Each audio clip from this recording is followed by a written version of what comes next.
Không phải đã nói không cho các ngươi vào sao? Tại sao lại quấy rầy ta thi pháp? Xin lỗi đại sư, có một vị bằng hữu này muốn giúp xem thử bệnh tình của Tiểu Vũ. Xin Vương đại sư tạo điều kiện. Không được. Bây giờ đang thi pháp, thời khắc mấu chốt. Nếu bị gián đoạn, hậu quả ngươi tự gánh lấy. Hay là chúng ta cứ chờ Vương đại sư thi pháp xong rồi hãy nói.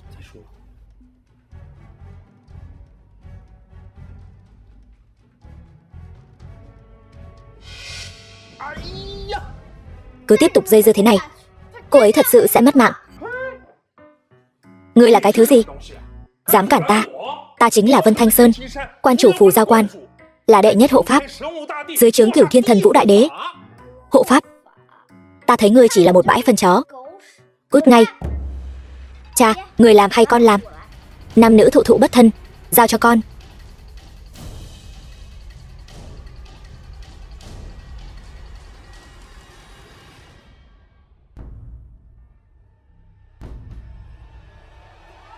Cái gì? Con gái con cuối cùng cũng tỉnh rồi. Hù cha sợ rồi. Con bị làm sao vậy? Không phải con đang ở buổi họp lớp sao? Con muốn về nhà. Con đã hôn mê gần nửa tháng rồi. Thần Vũ Đại Đế thương xót chúng sinh. Thi pháp những ngày qua cuối cùng đã có hiệu quả. Hồng tiểu thư bị tà mị quấn thân, vừa rồi đã trừ khử. Ngụm máu đen này chính là thứ còn sót lại sau khi trừ tà. Từng thấy kẻ mặt dày, nhưng chưa từng thấy ai mặt dày như ngươi. Công lao gì cũng vơ vào tay mình. Con gái, chuyện này là sao? Vương đại sư này, Thần Vũ Đại Đế đã trừ tà, chỉ là vì trong quá trình thi pháp bị bọn họ làm gián đoạn, nên tà khí chỉ bị trừ được một nửa. Huyết mạch gì chứ? Vị tiểu thư này chỉ là trúng độc thôi. Vừa rồi ta kích thích tâm mạch của cô ấy, khiến cô ấy tỉnh lại một lúc. Ngươi đừng có ăn nói lung tung. Vậy ta hỏi ngươi, ngươi có thể cứu tỉnh cô ấy bây giờ không? Ý chỉ của Thần Vũ Đại Đế không phải ta có thể quyết định. Vậy là không được rồi. Nếu ta có thể cứu tỉnh cô ấy, chẳng phải điều này chứng minh ngươi là đồ giả mạo sao? Hôm nay dù là ai trong hai vị, chỉ cần chữa khỏi cho tiểu nữ, ta nhất định coi người đó là thượng khách, vinh hoa phú quý hưởng không hết. Cơ hội tốt như vậy, Vương đại sư nhất định đừng bỏ lỡ. Giả thân giả quỷ, ta muốn xem ngươi có cách nào.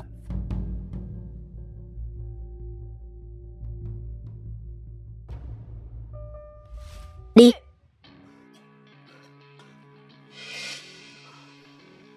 Hồng cô nương, cô ấy trúng độc thi biệt. Người trúng độc giống như rơi vào trạng thái mất lâm sàng, nội tạng suy kiệt mà mất mạng. Mà Tam Thủy vừa rồi đã bức độc tố trong cơ thể cô ấy ra ngoài, chỉ cần uống thêm vài thang thuốc nữa là sẽ không sao. Cha, con cảm thấy thứ làm nghẹt ở ngực đã biến mất rồi, thoải mái hơn nhiều. Vậy thì tốt, nằm xuống nghỉ ngơi đi. Vương đại sư vội vàng vậy, ngài định đi đâu vậy? Hồng tiểu thư hiện giờ đã không sao rồi, lão phu về thu dọn pháp khí.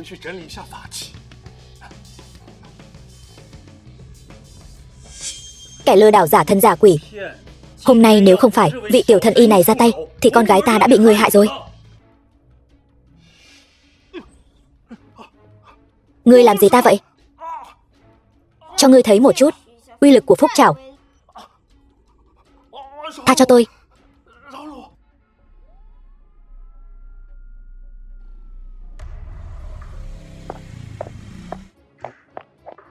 Đồ ăn ở Vân Thành ngon quá, trà sữa cũng ngon nữa. Quyết định của ta quả nhiên là đúng nhất.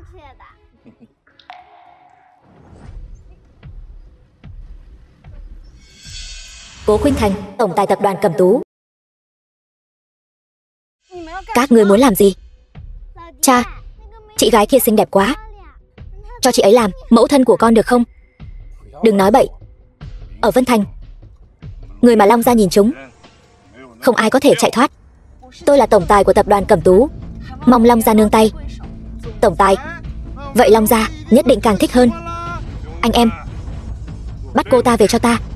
Tối nay chúng ta ăn ngon uống say.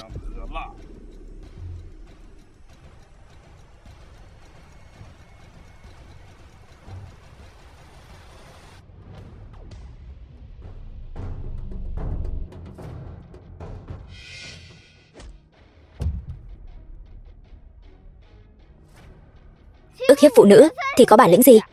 Con bé nào đây? Cút ngay cho ta. Ta thấy ngươi đang chán sống. Này nhóc con, chúng ta chơi trò gia đình được không? Chơi trò gia đình. Được đó. Ông ấy là cha của tôi, vậy bà ấy là mẫu thân của tôi. Ức hiếp mẫu thân ta, bắn vỡ đầu ngươi. Còn nhóc, xem ta làm thịt ngươi không? Dám đánh mẹ ta, chán sống.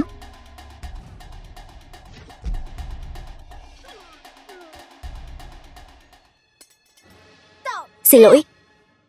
Các người rốt cuộc là ai? Đại ca của ta chính là Hoàng đế Ngầm Vân Thành, Phó Văn Long, Long gia. Ngươi dám chọc chúng ta? Ngươi không muốn sống nữa sao? Phó Văn Long, hôm nay dù hắn có ở đây thì cũng quỳ xuống xin lỗi. Cha, việc còn lại giao cho cha. Mami, chúng ta đi.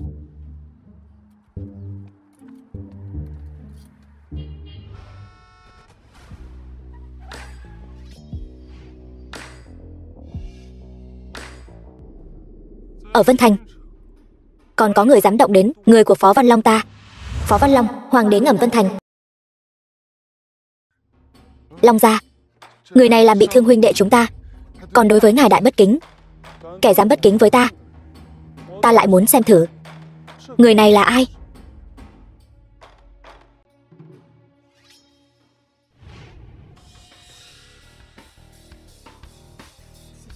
Phó Văn Long, bái kiến Tu La Vương đại nhân. Mấy năm không gặp, làm hoàng đế Ngầm rồi. Tiểu nhân không dám, là tiểu nhân quản giáo vô phương, để thuộc hạ đắc tội với ngài, xin Tu La Vương thứ tội. Ngài giá lâm Vân Thành, tiểu nhân có lỗi nghênh đón. Tiểu nhân nguyện dâng lên tất cả, đối với ngài tận tâm tận lực. Ta lần này đến Vân Thành chỉ là đi ngang qua, không muốn tham gia tranh chấp. Đi thôi. Vâng.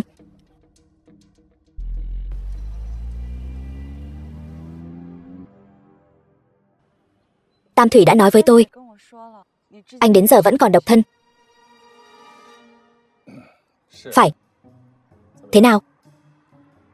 Tôi có một đề nghị. Không bằng anh nghe thử xem. Đứa nhỏ này tôi cũng rất thích. Hay là chúng ta kết hôn đi. Kết hôn? Tôi thấy anh cũng tốt. Nhưng anh không cần lo lắng. Tôi là tổng giám đốc đương nhiệm của Cẩm Tú tập đoàn ở Vân Thành. Tôi kết hôn với anh cũng chỉ là để tránh né hôn nhân gia tộc. Tránh né hôn nhân? Đúng vậy.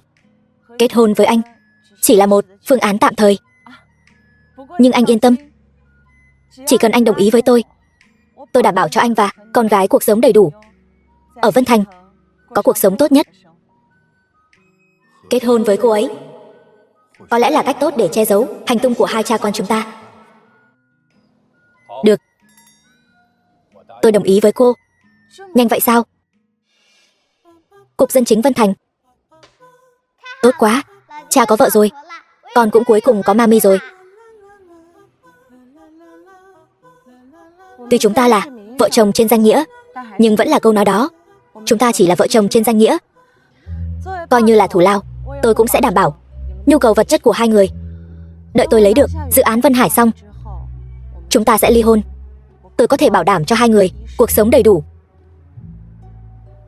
Tôi đến công ty trước, đợi lát nữa đến đón hai người.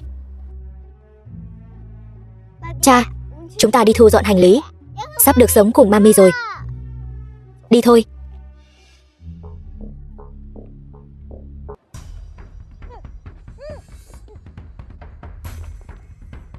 Không xong rồi, mami gặp nguy hiểm.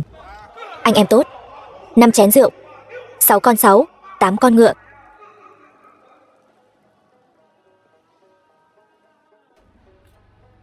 Hoàng thiếu, Người đã có rồi. Hiểu rồi.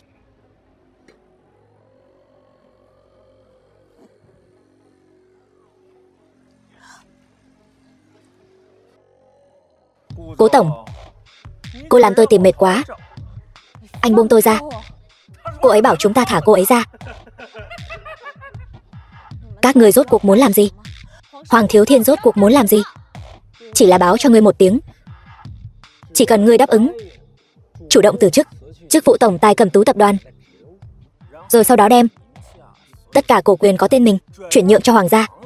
Ta Trình Hổ bảo đảm ngươi bình an vô sự. Cẩm Tú tập đoàn là tâm huyết của Cố gia ta. Muốn ta chắp tay dâng người, ngươi nằm mơ. Ta khinh. Được, cơ hội ta đã cho ngươi rồi. Ngươi không nắm bắt được, vậy thì đừng trách ta. Huynh đệ, hầu hạ cho tốt, cho đến khi đáp ứng mới thôi. Được rồi.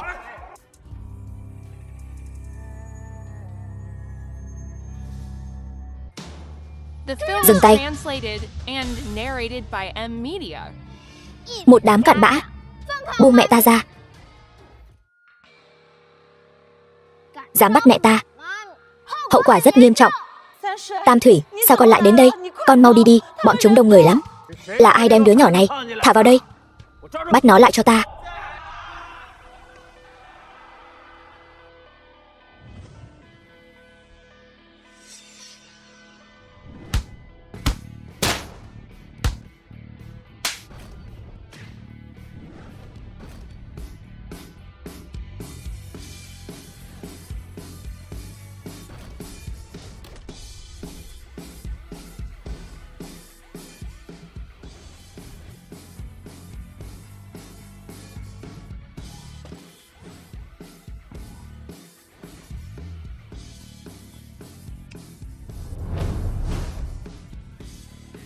Đồ vô dụng, toàn là đồ vô dụng. Hai người các ngươi chặn cô ta lại cho ta. Tam Thủy, mẹ.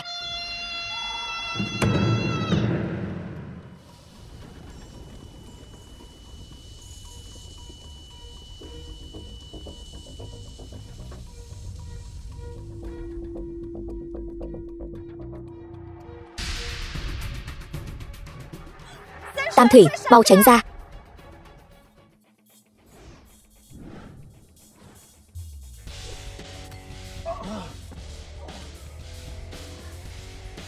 Tiểu quái vật, người rốt cuộc là ai? Cha nói, ở bên ngoài, không đến vạn bất đắc dĩ thì không được nói chuyện trước kia. Ta là bảo bối của mẹ. Lão tử tung hoành Vân Thành bao nhiêu năm nay, ngươi một tiểu hài tử có thể dọa ta sao? Phật Đà.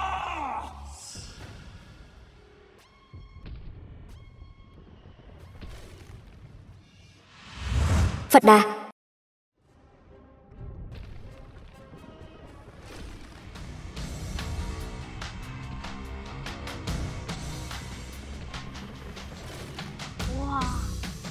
To như vậy.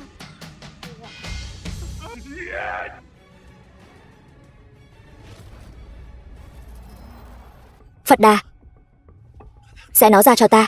Ta mời ngươi ăn 3 thúng bánh bao thịt. Bánh bao thịt. Tam Thủy, con mau đi đi, con không đánh lại hắn đâu. Bánh bao thịt.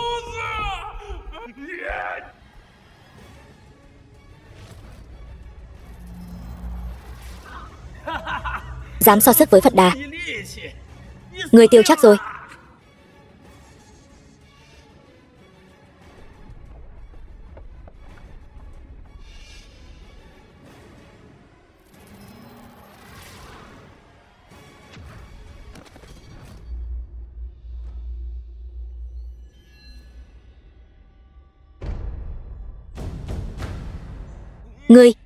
Ngươi rốt cuộc là yêu quái gì?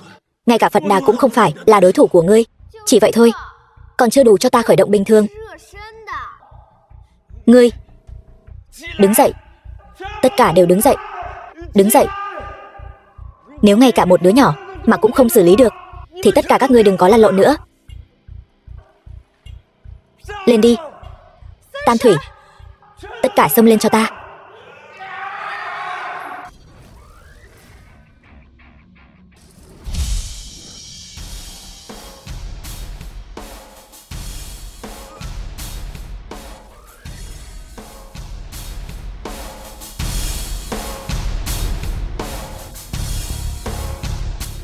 Đẹp trai quá.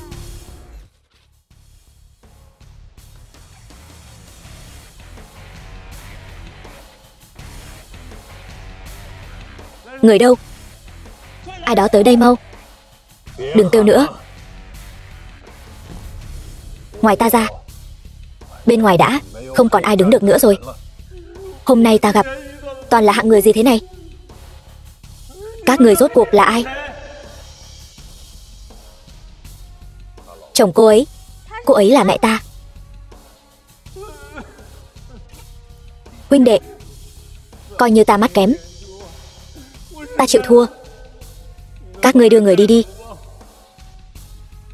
The film was translated and narrated by M Media. Sau lưng ta là hoàng gia. Ai đó tới đây mau. Người tôi muốn lấy mạng.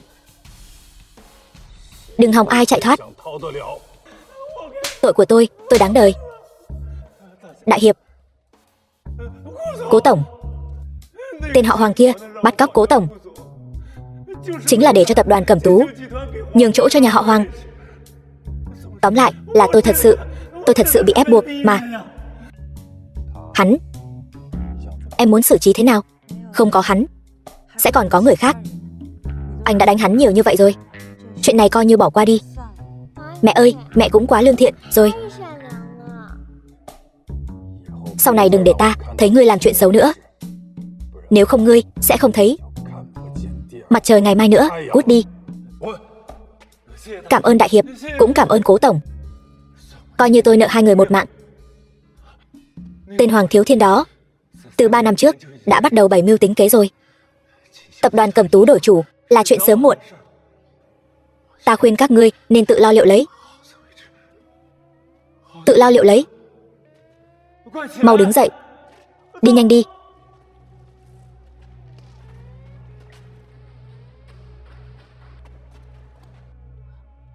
Đúng rồi, hai người mau đi đi. Nhà họ Hoàng không phải người thường. Bọn họ chưa có được thứ mình muốn, sẽ không dễ dàng bỏ qua đâu. Đi nhanh đi, trễ nữa thì không kịp đâu. Ý gì? Nhà họ Hoàng một tay che trời. Tập đoàn Cẩm Tú e rằng khó mà tự bảo vệ mình. Anh và ta vốn chỉ là người xa lạ gặp nhau, chỉ là lấy anh làm lá chắn thôi. Hai người đã cứu tôi, không thể để hai người vướng vào nữa. Tại sao bọn họ lại muốn động đến em? Cha ta lúc sinh thời vẫn luôn bất mãn với hành vi của nhà họ Hoàng. Tập đoàn Cẩm Tú lại càng là cái gai trong mắt bọn họ. Em nói với các ngươi những điều này làm gì? Các ngươi với chuyện này không liên quan. Đi nhanh đi. Tôi đặt vé máy bay tối nay cho hai người. Ai nói chúng tôi muốn đi? Bây giờ không phải lúc hành động theo cảm tính. Mẹ yên tâm, có chúng con ở đây. Tam Thủy, ta biết con và cha con rất giỏi đánh nhau, nhưng kẻ thù của ta không phải chỉ đánh nhau là có thể giải quyết được. Thế lực của nhà họ Hoàng không phải thứ chúng ta có thể tưởng tượng được. Thế lực? Ta muốn xem thử ai dám động đến mẹ của Tần Tam Thủy. Mẹ, chúng ta về nhà thôi. Này các ngươi.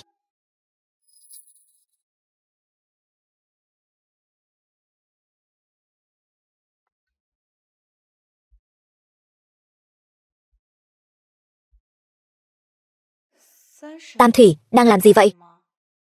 Con bé suốt ngày cứ loay hoay với mấy thứ gì đó, ta cũng không biết.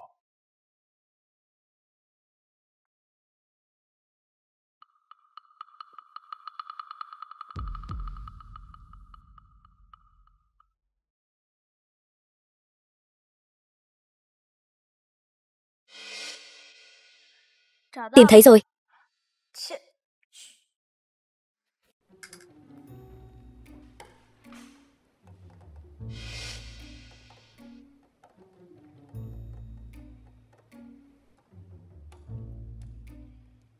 Xong rồi. Điểm truyền dữ liệu cuối cùng là ở đây. Hoàng gia Kinh Đô. Một gì chung, một gấu trúc. Bảo với chủ của các ngươi tránh xa mẹ ta ra. Nếu không tự gánh lấy hậu quả.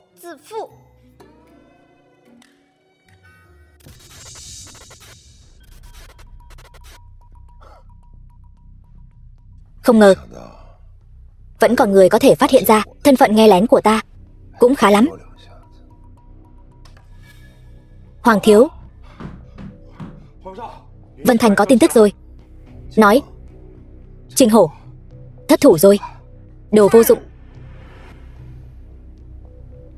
Tập đoàn Cẩm Tú giống như rết trăm chân mất mà không cứng. Có hắn ta ở đó, bố cục của nhà họ Hoàng chúng ta ở Vân Thành sẽ chậm lại rất nhiều.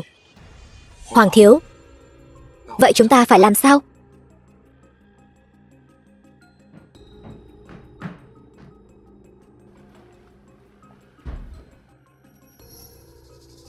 Xin mời thần sứ ra tay để Cố Khuynh Thành trước khi dự án Vân Hải được triển khai biến mất hoàn toàn.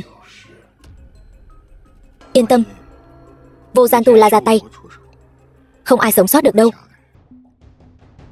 Mọi người yên lặng một chút. Hôm nay triệu tập mọi người đến đây là vì dự án Vân Hải ở trung tâm thành phố 1 tháng sau. Dự án này nếu giành được, tập đoàn Cẩm Tú chúng ta sẽ hoàn toàn đứng vững ở Vân Thành này. Dự án Vân Hải là dự án trọng điểm được Vân Thành hỗ trợ. Chỉ cần giành được nó, tập đoàn Cẩm Tú chúng ta 10 năm có thể yên tâm vô sự. Đúng vậy, dự án này nhất định phải giành được. Dự án Vân Hải, tập đoàn Cẩm Tú ta nhất định phải có được. Nhưng người giành được dự án chỉ có một, đó chính là tôi, Cố Giản Ngôn.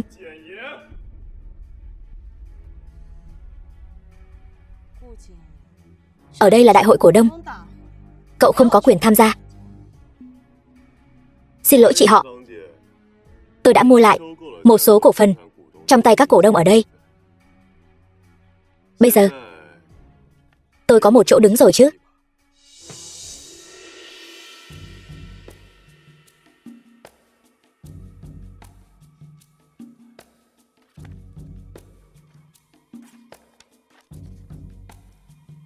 Đúng là hợp đồng mua bán. Vậy thì cậu hãy an phận một chút. Chẳng biết phép tắc gì.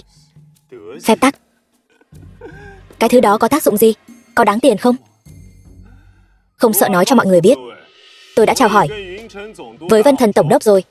Dự án Vân Hải, ngoài tôi ra, ai cũng đừng hòng có được. Cố Phó Tổng, cậu thật sự có thể giành được dự án Vân Hải sao? Đúng vậy, chúng ta đang thương nghị tại đây. Chung quy lại là vì dự án Vân Hải. Nếu Phó Tổng Cố tự tin có thể giành được, vậy thì thật tuyệt vời. Tôi nghĩ chư vị có lẽ vẫn chưa nghe rõ. Ý của Cố Tổng chúng ta là dự án Vân Hải chỉ có cậu ấy mới có thể giành được. Cố Giản Ngôn, ý cậu là gì? Chư vị ở đây đều là nguyên lão của tập đoàn, tin rằng mọi người đều rất rõ. Lợi nhuận thuần của dự án Vân Hải là 1 tỷ. Khoản đầu tư sau này không dưới 100 đâu. Nếu tôi giành được dự án này, tôi có thể nhận được gì? Phó Tổng Cố, cậu đã là Phó Tổng Giám đốc tập đoàn rồi, cậu còn muốn gì nữa? Tôi muốn gì hả? Tôi muốn Cố Khuynh Thành từ chức. Chức vụ Tổng Giám đốc tập đoàn sẽ do tôi đảm nhiệm. Cậu đừng quên, Cẩm Tú tập đoàn là do cha tôi một tay sáng lập.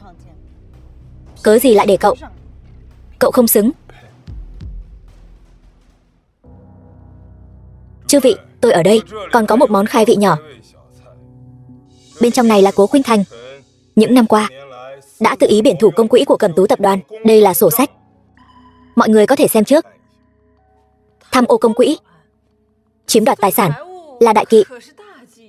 Phải, đúng là. Cố Giản Ngôn, cậu thật sự quá trơ trẽn. Tôi, Cố Khuynh Thành, xin thề với trời, tôi chưa từng biển thủ một đồng nào của tập đoàn. Có tham ô hay không, lời tôi nói không tính. Tự cô xem đi. Nếu bây giờ cô chịu thay đổi lời nói, tôi có thể coi như chưa có chuyện gì xảy ra. Chư vị, xin hãy nhìn lên màn hình lớn.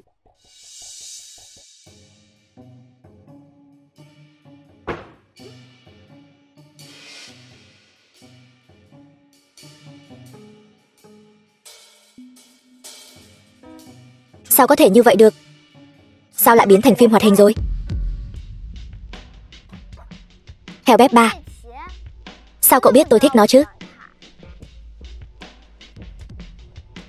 Là ngươi. Xem ra trận đòn lần trước vẫn chưa đủ, lại đến tìm mẹ tôi gây sự. Tôi biết rồi. Là các người. Là các người đã đổi video của tôi. Tam Thủy, đây là thứ tôi lén lấy từ nhà ra. Tôi nghe ba tôi nói, hình như rất quan trọng với mẹ cậu. Cậu đã cứu tôi. Tôi không thể khoanh tay đứng nhìn. Chính là tôi. Làm gì được tôi hả? Sao mọi người lại đến đây? Chúng tôi biết mẹ bị bắt nạt nên vội vàng đến đây. Đàn bà của tôi, Tần Minh Hoàng, chỉ có tôi mới được bắt nạt. Bất cứ ai cũng đừng hòng động vào một ngón tay của cô ấy. Đúng vậy, mẹ chỉ có thể bị ba bắt nạt thôi. Bất cứ ai trong số các người đều đừng hòng động vào cô ấy. Đừng nói bậy. Khoe ân ái hả? Về nhà mà khoe. Đây là đại hội cổ đông, ta không thể khoanh tay đứng nhìn. Cố Khuynh Thành phải nhường ngôi. Nếu không thì không có nếu không. Cẩm Tú tập đoàn chỉ có thể là của mẹ tôi. Bất kỳ ai trong số các người đều đừng hòng cướp nó từ tay mẹ. Tôi nói cho các người biết. Nhóc con, chuyện lần trước đánh tôi vẫn chưa xong, hôm nay lại còn muốn tới đây làm trò gì nữa? Tôi cảnh cáo ngươi, Cẩm Tú tập đoàn tôi nhất định phải có được.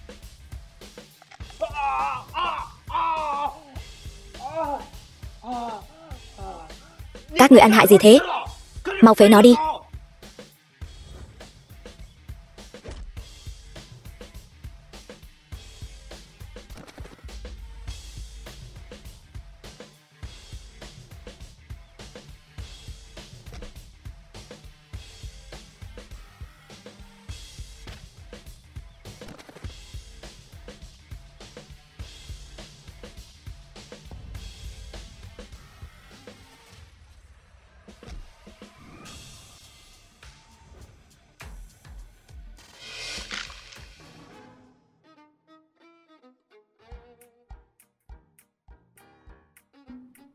Mẹ ơi, con lợi hại không?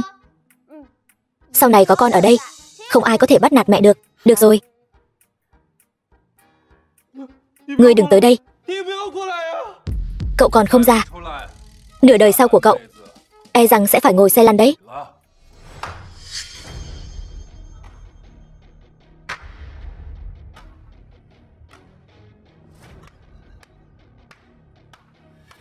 Không ngờ trong đám mây này lại thật sự có nhân vật lợi hại. Hoàng thiếu chính là con nhóc này, phá hỏng chuyện tốt của chúng ta. Nếu các vị cổ đông của Cẩm Tú tập đoàn đã đến đông đủ rồi, vậy tôi xin tự giới thiệu. Tôi là người thừa kế của Hoàng gia đến từ Kinh Đô, Hoàng Thiếu Thiên. Hoàng thiếu khống chế đại hạ, tập đoàn lớn nhất của Hoàng gia. Hoàng gia chúng tôi muốn đặt chân vào Vân Thành, chuẩn bị hợp tác với Cẩm Tú tập đoàn. Giai đoạn đầu tôi sẽ đầu tư 5 tỷ. 5 tỷ.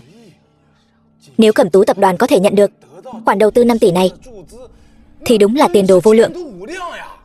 Hoàng gia và Cẩm Tú tập đoàn hợp tác đúng là cường cường liên thủ. Chuyện tốt như vậy nhất định phải xúc tiến. Đúng vậy.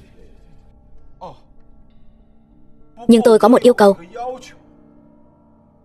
Cố Giản Ngôn là bạn tốt của tôi, nên tôi hy vọng chuyện tốt này sẽ rơi vào tay cậu ấy. Không có vấn đề gì chứ? Bấy lâu nay cô phó tổng tận tâm tận lực vì tập đoàn mà xông pha trận mạc, chúng ta đều nhìn thấy. Lần này không chỉ giành được dự án Vân Hải mà còn có thể hợp tác với Hoàng gia. Tôi tán thành việc Cố tổng từ bỏ vị trí tổng giám đốc để Cố phó tổng đảm nhiệm chức vụ tổng giám đốc tập đoàn. Mọi người thấy thế nào? Mọi người đều là người cũ của tập đoàn, đã cống hiến cả đời cho tập đoàn.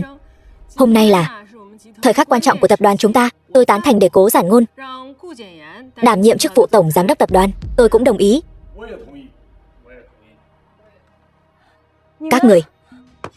Các người quên Cố tổng trước đây đã đối xử tốt với các người thế nào rồi sao? Cố tổng đối xử với chúng ta đúng là không tệ, nhưng vì sự phát triển của tập đoàn, chúng ta không thể hành động theo cảm tính. Đúng vậy, Đây chính là công thần của Cẩm Tú tập đoàn mà. Chỉ vì 5 tỷ mà phản bội, thật sự khiến tôi mở mang tầm mắt. Ngươi là cái thá gì? Chỉ có 5 tỷ. Cái điệu bộ ngạo mạn của ngươi thật là hài hước. Ngươi đã thấy 5 tỷ bao giờ chưa? Đồ nhà quê, đừng có nói bậy. Nếu ngươi thật sự có thể đưa ra 5 tỷ thì chúng ta cần gì phải bãi miễn chức vụ tổng giám đốc của cô ấy nữa? Đồ vô dụng ở rể, ở đây đâu có phần ngươi lên tiếng. Mẹ ơi, họ đang bắt nạt mẹ phải không? Không sao đâu, mẹ xử lý được. Ngươi lấy gì mà xử lý? Theo ta được biết, đừng nói là 5 tỷ, hiện tại 5 triệu ngươi cũng không lấy ra được. Đừng bắt nạt mẹ ta. Các ngươi muốn tiền, ta có. Tam Thủy, ngoan, bây giờ không phải lúc làm loạn. Tam Thủy không làm loạn. Tam Thủy thật sự có. Đây là tiền ta làm thêm kiếm được. Dì xem có bao nhiêu. Tam Thủy, dì tin Tam Thủy. Con thật sự có tiền. Sao vậy chị họ? Giờ chị phải dựa vào con nít làm thêm để nuôi sống rồi sao? Nếu nó có thể lấy ra tiền, ta quỳ xuống xin lỗi ngay. Cái gì? Cố tổng, trong thẻ này có 10 tỷ. Cái gì? Tam Thủy, sao con có thể có 10 tỷ? Từ nhỏ con đã cùng cha làm việc. Những thúc bá này đều quỳ xuống cầu con nhận lấy. Con đành phải nhận thôi. Mấy năm nay tích cóp thì có bấy nhiêu tiền. Quỳ xuống cầu ngươi nhận tiền. Cha ngươi đã dẫn ngươi làm gì vậy? Mẹ con đưa số tiền này cho mẹ. Bọn họ có phải sẽ không bãi miễn mẹ nữa không? 10 tỷ. Hoàng gia chúng ta gia nhập Cẩm Tú tập đoàn thông qua các kênh của chúng ta để đạt được sự phát triển rộng khắp. Điều này vượt xa giá trị mà 10 tỷ đem lại. Đúng vậy, chỉ cần Cố thiếu có thể giành được dự án Vân Hải, giá trị của nó tuyệt đối không thể đo lường được. Hoàng thiếu nói đúng. Giá trị 10 tỷ này cộng với Hoàng gia, ta chọn Hoàng gia. Vẫn chưa đủ sao? Mẹ đừng lo, con còn có nữa.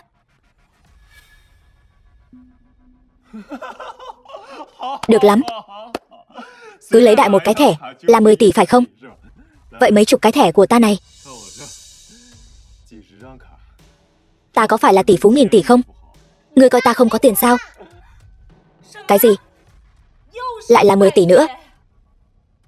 Cha ta nói không nên bỏ tất cả trứng vào một giỏ, cho nên chia đều thành 3 phần. Chia đều? Khoan đã, ý ngươi là 30 tỷ? Ý gì vậy? Các ngươi đều nhìn ta làm gì? 10 tỷ không đủ, 30 tỷ thì sao? Hiện nay Cẩm Tú tập đoàn đang trên đà phát triển, thay tướng giữa trận quả thật không ổn. Tôi đề nghị Cố tổng tiếp tục đảm nhiệm chức vụ tổng giám đốc công ty. Không ngờ phía sau Cố tổng lại có cao nhân chống lưng. Xem ra Cẩm Tú tập đoàn tương lai đầy hứa hẹn. Tôi cũng đồng ý để Cố tổng tiếp tục đảm nhiệm chức vụ tổng giám đốc Cẩm Tú tập đoàn. Tôi cũng đồng ý. Bây giờ quỳ xuống cho ta. Xin lỗi khuynh thành. Hoàng thiếu gia, xin thứ lỗi cho kẻ thiển cận này. Không biết huynh đài đây tôn tính đại danh là gì?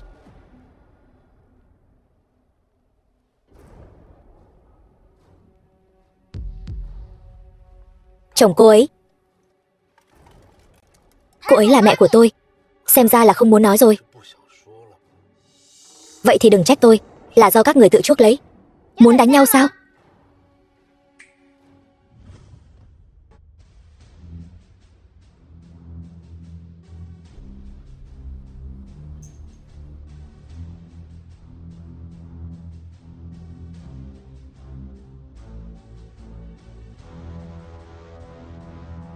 La Sát Vương đại nhân, xin hãy dẹp đường cho tôi. Sau việc này nhất định sẽ dâng lễ vật. Tần Minh Hoàng, lâu rồi không gặp. La Sát Vương, lại là ngươi sao? Vô Gian Tù La, đó là nơi mà võ giả toàn thế giới đều ao ước có thể đặt chân đến nơi này. Chắc chắn là cường giả vô song.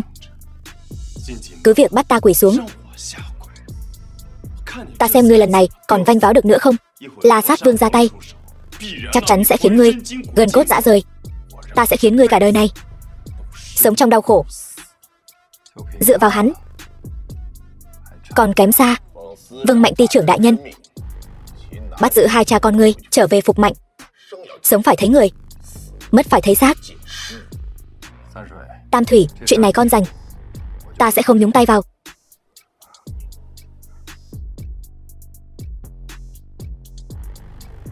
Ngươi đến đưa tiền cho ta sao? Minh Hoàng, anh mau gọi Tam Thủy về đi. Đó là võ giả của Vô Gian Tu La, không dễ chọc đâu. Không sao, công lực của Tam Thủy mấy năm nay đã tăng tiến rất nhiều, vừa hay dùng nó để thử xem sao. Anh Tam Thủy, mau quay lại. Mẹ, không sao đâu.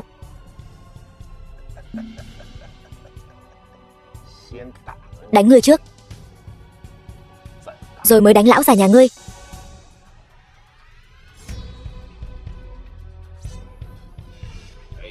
Khai Thiên Trảm.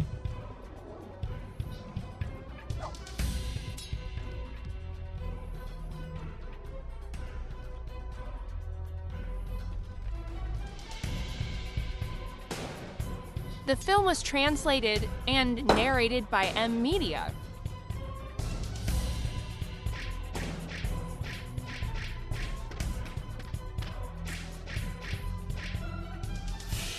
Vô Ảnh Quyền.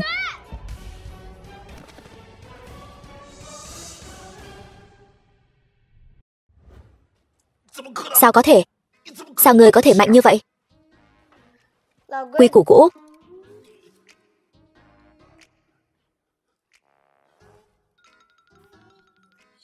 Bà cô nhỏ, đây là tất cả số tiền ta dành dụm được trong mấy năm nay. Tất cả đều ở đây. Mật khẩu là bao nhiêu? Giống lần trước. Ngoan, đừng khóc. Tam Thủy, con toàn xin tiền kiểu này sao? Lần này là hắn tự mình đâm đầu vào. Câm miệng. Xem như ngươi đã đưa tiền cho ta. Đi đi. Khoan đã, các ngươi có thể đi, nhưng hắn phải ở lại.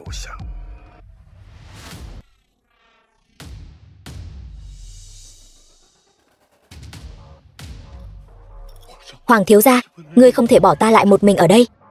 Hoàng thiếu gia, chuyện của Cẩm Tú tập đoàn không liên quan đến ta. Hoàng thiếu gia.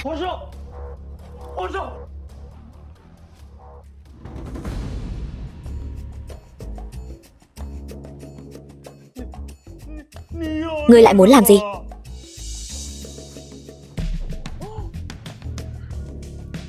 Hắn không sao chứ? Mẹ yên tâm, con đã nương tay rồi.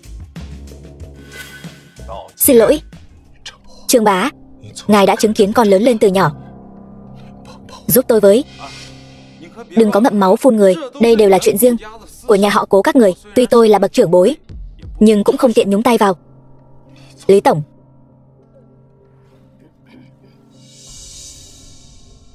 Được, các người giỏi lắm.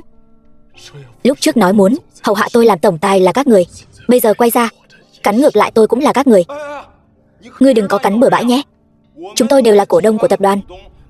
Sao có thể bàn tán riêng về việc ai làm tổng tài của tập đoàn chứ? Chính là ngươi đừng có cắn bừa bãi nhé. Tôi coi như đã nhìn rõ các người rồi. Ai cho các người tiền thì người đó chính là cha các người. Đã nói đến nước này rồi thì tôi cũng chẳng giấu giếm gì nữa. Chúng tôi vốn là thương nhân. Thương nhân thì chạy theo lợi nhuận. Nếu ngươi có thể mang lại tài phú cho chúng tôi thì chúng tôi sẽ ủng hộ ngươi. Hiện tại thực lực phía sau Cố tổng rất mạnh, nên chúng tôi ủng hộ Cố tổng. Tất cả đều vì tương lai của tập đoàn. Ai có thể mang lại cho chúng tôi lợi ích tốt hơn thì chúng tôi sẽ ủng hộ người đó, phải không?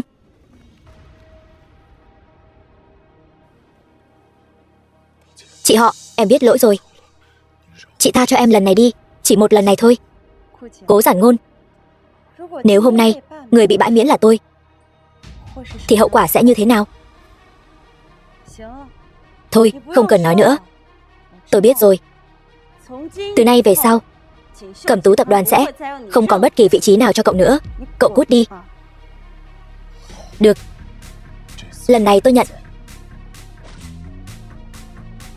Cha tôi đã nói, lừa gạt người khác không phải là đứa trẻ ngoan. Cha tôi còn nói, đối phó với kẻ thù thì tuyệt đối không nương tay.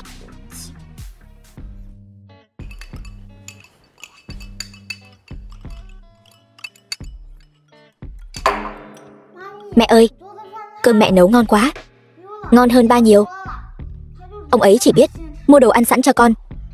Người ta nói không tốt cho sự phát triển của trẻ con. Con còn muốn phát triển kiểu gì nữa? Số trâu bò bỏ mạng dưới tay con cũng không ít rồi. Hai người rốt cuộc là ai? Chỉ là gặp nhau trên đường, bị cô lôi ra làm bia đỡ đạn, chứ gì nữa. Không, con là bảo bối nhỏ của mẹ. Tôi hỏi rất nghiêm túc, đang hỏi hai người. Đừng có lảng tránh.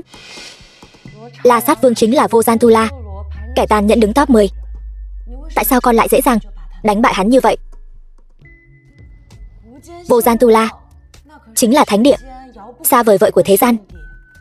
Tôi muốn biết, tại sao anh lại quen biết La Sát Vương? Thánh địa, Vô Gian Tu La, đúng như tên gọi. Thực chất nơi đó chỉ là một tu la chàng cá lớn nuốt cá bé. Muốn sống sót ở đó chỉ có một cách: tàn sát. Tàn sát cho đến khi người khác sợ mình. Còn tại sao La Sát Vương lại thua Tam Thủy? Rất đơn giản, vì Tam Thủy mạnh hơn hắn. Tam Thủy tập hợp sở trường của trăm nhà, hiện tại công lực đang trong thời kỳ bùng nổ. Còn La Sát Vương chỉ là hạng 10. Thua nó là chuyện bình thường. Vậy anh xếp hạng mấy? Ba con xếp hạng 5.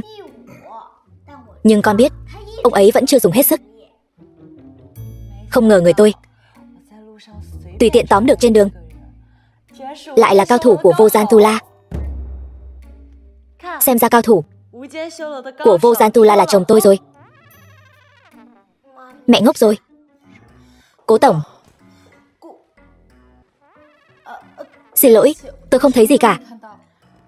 Sao vậy Dương Mịch? Mẹ không ngốc. Cố tổng, Cố Giản Ngôn rời khỏi Cẩm Tú tập đoàn, dẫn theo một nhóm người. Đây là đoạn video anh ta đăng. Cố Khuynh Thành, hai chân tôi cứ thế mà phế rồi. Nửa đời sau chỉ có thể sống trên xe lăn.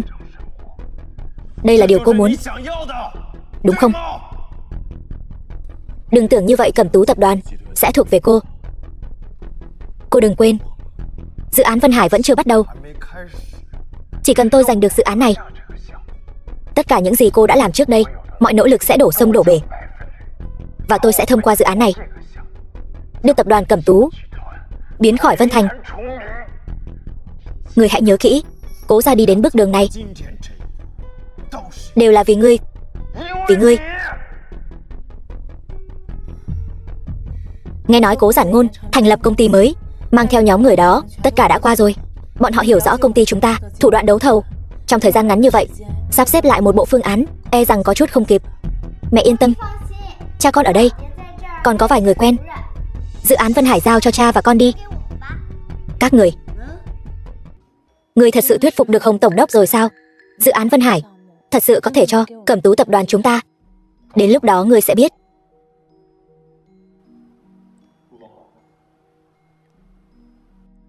Cố Khuynh Thành, ngươi thật sự dám đến đây? Ngươi thế này mà còn đến được, tại sao chúng tôi lại không thể đến? Họ Tần, đừng tưởng giỏi đánh đấm là hay ho. Trường hợp hôm nay không phải ngươi dùng vũ lực là có thể giải quyết được. Hơn nữa, ngươi cứ chờ đấy. Ngươi và con nhãi con nhà ngươi, xem ta sẽ xử lý các ngươi thế nào. Xem ra Tam Thủy ra tay vẫn còn nhẹ. Đã ngồi xe lăn rồi mà vẫn chưa nhận được bài học sao? Ngươi cứ mạnh miệng đi. Đợi đến khi ngươi phát hiện con nhãi con nhà ngươi biến mất, thì lúc đó ngươi sẽ khóc. Chỉ bằng ngươi, ta biết con nhãi đó giỏi đánh đấm, nhưng kiểu gì cũng có người nó không đánh lại được. Cố Giản Ngôn, nếu ngươi dám làm gì Tam Thủy, ta nhất định sẽ không tha cho ngươi. Ngươi nghĩ ta sợ ngươi sao? Ở Cẩm Tú tập đoàn, ngươi đúng là hơn ta một bậc, nhưng bây giờ ta đại diện cho Hoàng gia Kinh Đô. Ngươi có thể làm gì ta? Con nhãi danh đó đánh gãy 2 chân của tôi, khiến tôi cả đời này chỉ có thể sống trên xe lăn. Tôi sẽ gấp 10 lần đáp trả lại cô ta.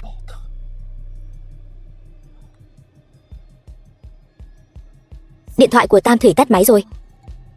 Nếu ngươi dám động đến một sợi tóc của Tam Thủy, bất kể sau lưng ngươi là ai che chở cho ngươi, nhất định phải chết.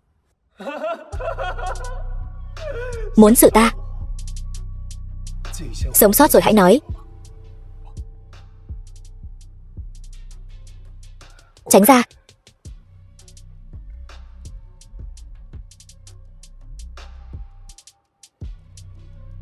Điện thoại của Tam Thủy vẫn không gọi được. Nếu con bé xảy ra chuyện gì thì sao? Trên thế giới này có thể khiến Tam Thủy coi là phiền phức. Tôi bảo Phó Vân Long đến trường xem sao. Bây giờ phái người đến trường trực thuộc tập đoàn Cẩm Tú. Điện thoại của Tam Thủy vẫn không gọi được. Bảo anh em của cậu theo dõi sát sao. Có tin tức gì lập tức báo cho tôi.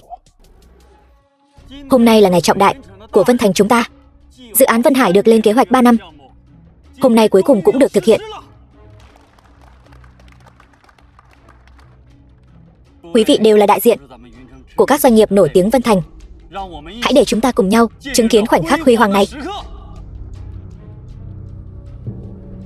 Tiếp theo tôi xin tuyên bố, người giành được dự án Vân Hải là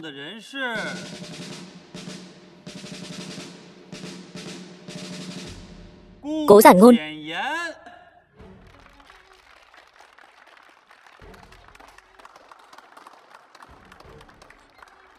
Ngươi không phải nói đã thảo luận xong với Hồng Tổng rồi sao? Thôi bỏ đi.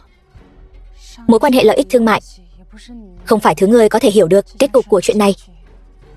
Đáng lẽ phải như vậy. Ta đã nói rồi, dự án Vân Hải nhất định là của ta. Cho dù ngươi có 30 tỷ thì đã sao? Đợi ta có được dự án Vân Hải, cùng Hoàng gia Kinh Đô liên thủ, tập đoàn Cẩm Tú các ngươi chính là miếng thịt béo trên bàn chúng ta.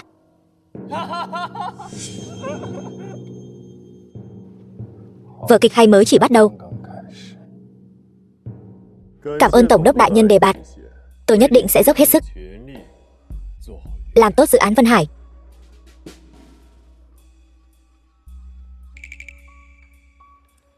Đừng vội.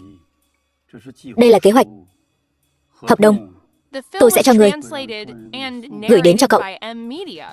Cố thiếu gia còn trẻ như vậy mà đã có thể đảm đương trọng trách lớn như thế, có phải nên nói gì đó với các vị khách mời không?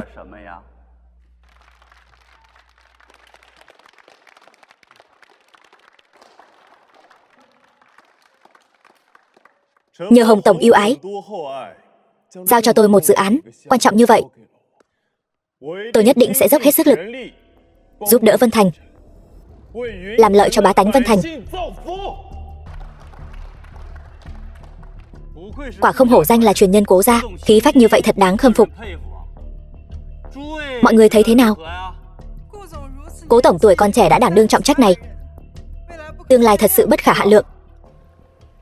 Được rồi, tiếp theo xin mời vị khách mời đặc biệt mang hợp đồng ký kết lên đây.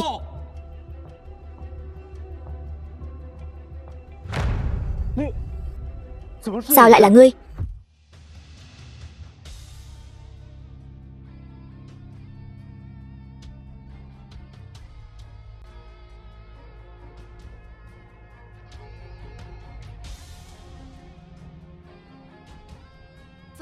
Sao bệnh của tôi lại khỏi rồi? Ngươi có vẻ rất ngạc nhiên.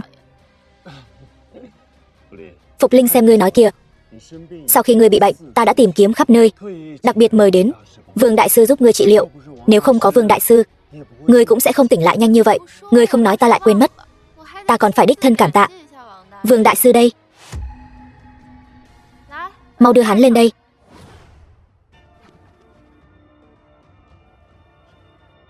Vương Đại Sư chính là ở Vân Thành, nhân vật nổi tiếng khắp nhà nhà. Các vị có mặt ở đây chắc hẳn đều biết ông ta chứ. Đây chẳng phải là Vương Đại Sư sao? Sao ông ta lại ra nông nỗi này? Vương Đại Sư là hộ pháp dưới trướng Chân Vũ Đại Đế, thần thông quảng đại. Ai dám bất kính với Vương Đại Sư? Chẳng phải đã bảo ngươi trông coi nhà họ Hồng sao? Sao lại giải độc cho cô ta rồi? Bệnh của Hồng tiểu thư không phải do ta chữa khỏi.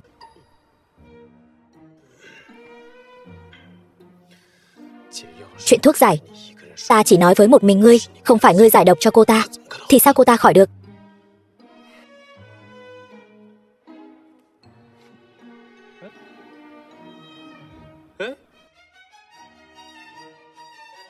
Hồng tiểu thư đã ghi âm lại rồi, chính miệng hắn thừa nhận, đều là hắn xúi giục ta làm vậy.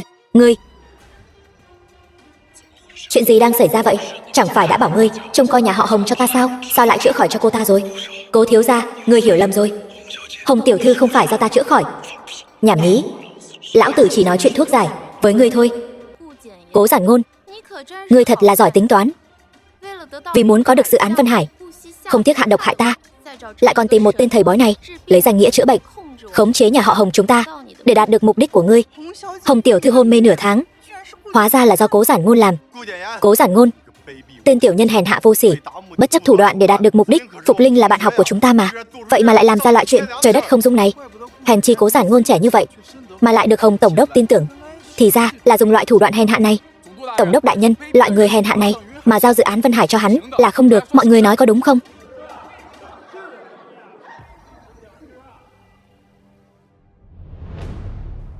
Ngươi còn gì để nói nữa không? Là ta làm đấy. Ngươi làm được gì ta? Dự án Vân Hải ta nhất định lấy được. Dự án này ai cũng đừng hòng lấy được. Vậy thì ngươi nói không tính. Người đâu? Bắt lấy.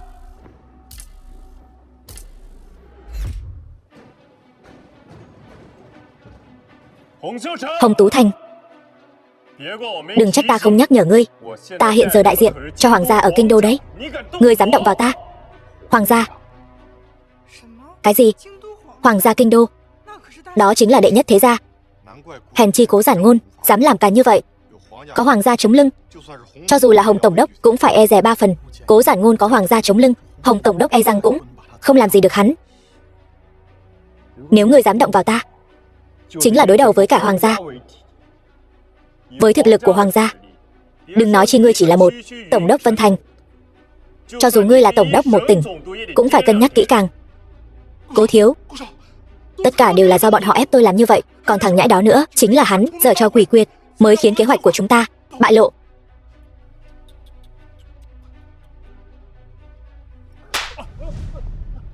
Cố thiếu, tôi sai rồi. Ngài đại nhân đại lượng, tha cho tôi đi.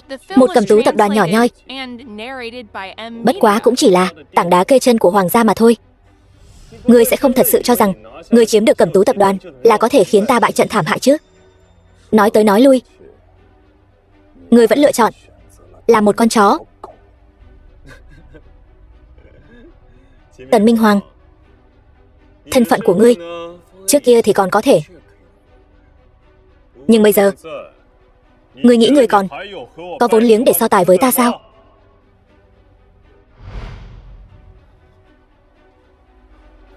Đại nhân, tiểu thư không có ở trường. Cái gì? Là ngươi? Ngươi đem Tam Thủy đi làm gì rồi? Đi làm gì rồi sao? Con danh đó đã đánh gãy chân ta. Bây giờ ta muốn xương cốt của nó từng chút bóp nát, để chút hận trong lòng ta. Ta khuyên ngươi nên biết điều, mau thả người cho ta, nếu không ta sẽ dốc hết tất cả khiến ngươi tan thành mây khói. Long gia, ta sợ quá đi. Ngày hôm nay trôi qua, Vân Thành sẽ biến thiên. Ngươi, tên hoàng đế ngầm này, coi như chấm dứt rồi. Cho dù ta có xử nhóc con đó thì đã sao? Đừng, ngươi thả Tam Thủy ra, cầm tú tập đoàn ta cho ngươi. Cố Khuynh Thành, nếu lời này mà nói trước kia, ta có thể sẽ rất hứng thú. Nhưng ngươi nghĩ bây giờ nói ra có tác dụng sao? Cầm tú tập đoàn trị giá chục tỷ, cho dù ngươi đi theo hoàng gia cũng không có bất kỳ con bài nào. Ngươi thả Tam Thủy ra, cầm tú tập đoàn ta lập tức cho ngươi. Quả nhiên là người phụ nữ tinh danh nhất Cố gia. Chỉ cần ngươi có thể bảo đảm sự an toàn của Tam Thủy, bây giờ ta có thể ký kết hiệp nghị với ngươi. Cố tổng, cầm tú tập đoàn là tất cả của Cố gia. Mạng sống của Tam Thủy quan trọng hơn bất cứ thứ gì. Được, ta để ngươi xem thử bảo bối nữ nhi của ngươi. Các ngươi, đây là đâu?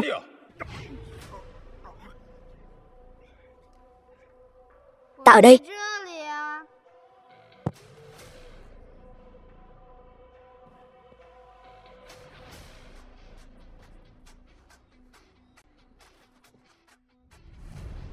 Mẹ ơi, ba ơi.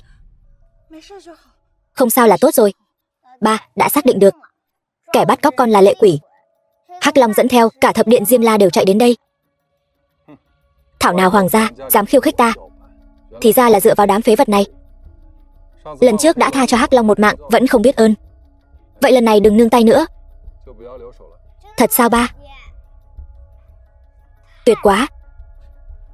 Ty trưởng Ty luyện ngục, thập điện Diêm La. Quái lạ, ta phải đi nhiều tiểu đệ như vậy mà không có một tin tức nào truyền về. Không đúng, là ngươi bảo Tam Thủy cố ý để bị bắt. Cũng không thể nói là cố ý, nên nói là tương kế tiệu kế. Anh hồ đồ, Tam Thủy còn nhỏ như vậy, nếu xảy ra chuyện gì thì sao? Tam Thủy những chuyện nó đã trải qua không phải người bình thường có thể tưởng tượng được. Hơn nữa, với thực lực hiện tại của Tam Thủy, chỉ có phần nó bắt nạt người khác thôi. Tôi mặc kệ anh. Nếu anh còn để Tam Thủy làm chuyện như thế này nữa, tôi sẽ liều mạng với anh.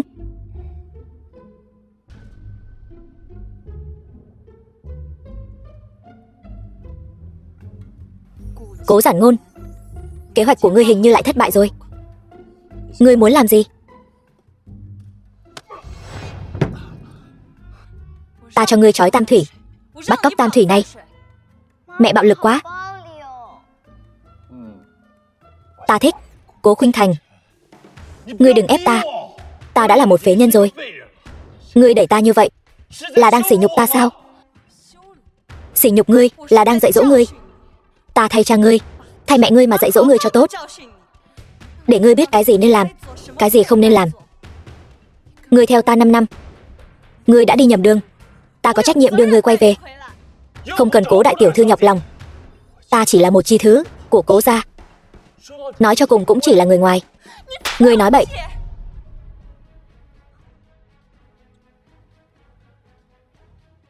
Ta nói cho ngươi biết, Cố Khuynh Thành, ta Cố Cẩn là Cố Giản Ngôn, không có nửa điểm quan hệ nào với Cố gia các ngươi. Từ nay về sau, chúng ta ân đoạn nghĩa tuyệt. Ngươi, đôi tay đẹp như vậy không phải để đánh người. Người dạy người thì không được đâu. Việc dạy người một lần là đủ. Hoàng gia phía sau ngươi, trong mắt ta chẳng là gì cả. Ngươi tưởng chỉ có hoàng gia sao? Thế lực phía sau hắn không phải thứ mà ngươi hiện tại có thể chống lại được. Không biết trời cao đất dày. Kéo tên tàn phế này xuống cho ta. Dừng tay. Dừng tay. Phó Văn Long, dám động đến người của hoàng gia ta. Hoàng Thiếu Thiên, người thừa kế hoàng gia kinh đô, tứ đại gia tộc Trương Vương Lý Triệu.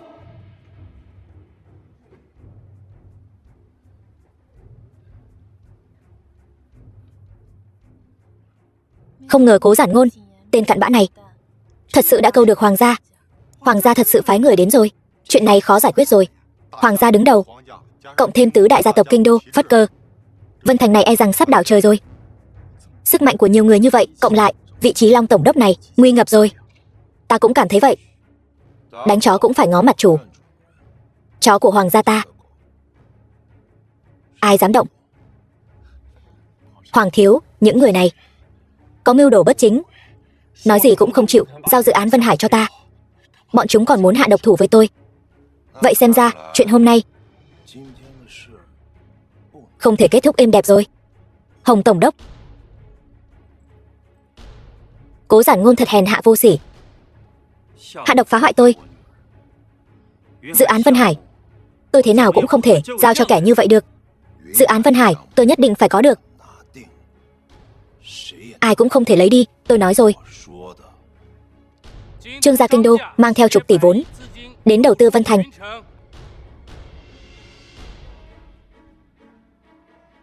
40 tỷ, ai trong các vị muốn? hợp tác với họ. Tôi muốn.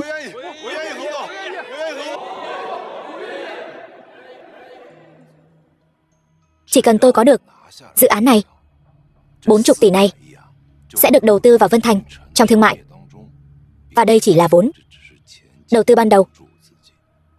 Về sau còn bổ sung thêm. Tất cả các vị đều là người hưởng lợi. Hoàng thiếu vậy mà có thể vận động 4 đại gia tộc đến đầu tư Vân Thành. Nếu Vân Thành thật sự có được sự đầu tư của 4 đại gia tộc thì quả là như hổ mọc thêm cánh. Hồng tổng đốc, Cố Giản Ngôn chỉ là đại diện cho hoàng gia, người thật sự quyết định vẫn là Hoàng thiếu.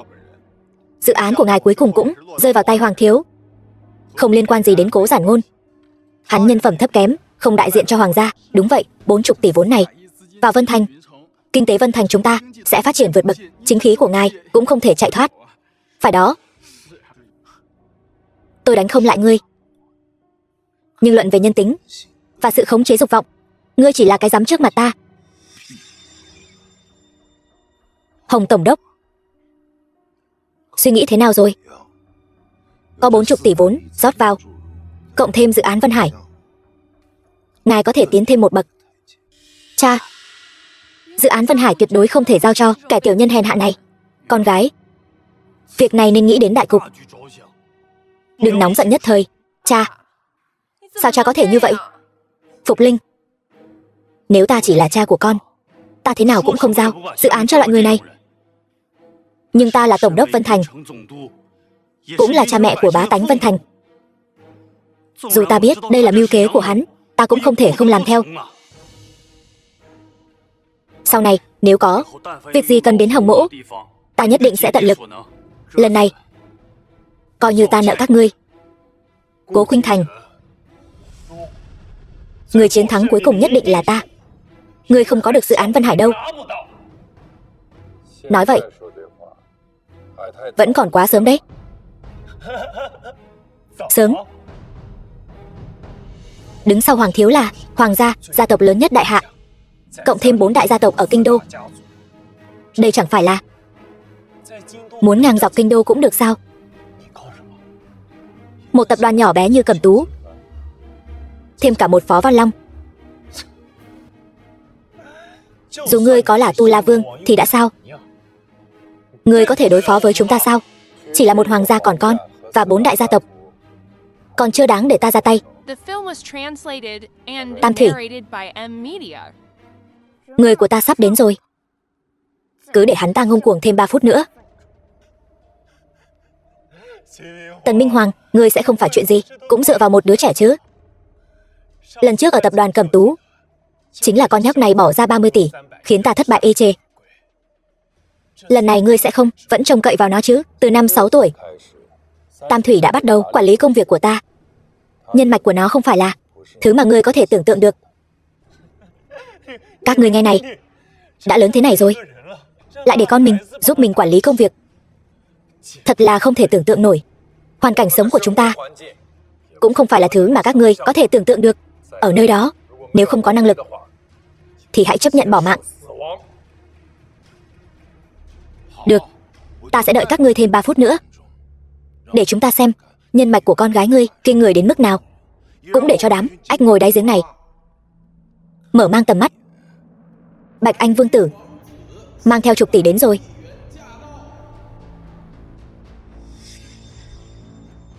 Cái gì? Ta không nghe nhầm chứ? Đứa trẻ này là Bạch Anh Vương tử sao? Đây chính là người mà con gái ngươi muốn tìm. Ngoan nào, dẫn mấy đứa bạn nhỏ đi công viên giải trí đi. Chú bao tiền. Cảm tạ Tam Thủy điện hạ cho ta cơ hội tỉ thí. Ta đại diện cho hoàng tộc Bạch Anh gửi lời chúc phúc. Bạch Anh Vương tử.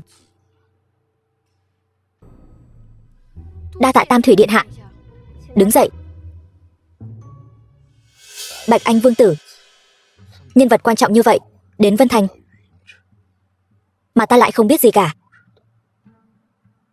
Không đúng, đây chắc chắn là giả. Bạch Anh Vương tử gì chứ? Ta thấy đều là giả hết. Ta muốn xem thử 10 tỷ hắn ta đưa tới là thật hay giả?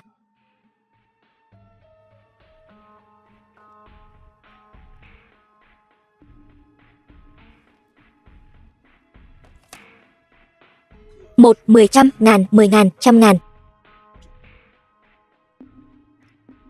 Quả thực là 10 tỷ. Mọi người đều thấy rồi đấy. Chuyện này có vấn đề. Ta biết ngươi có 30 tỷ. Nhưng trước mặt Hoàng thiếu, chẳng đáng là gì. Không, không phải. Đây là 10 tỷ đô la Mỹ. Cái gì? 10 tỷ đô la Mỹ.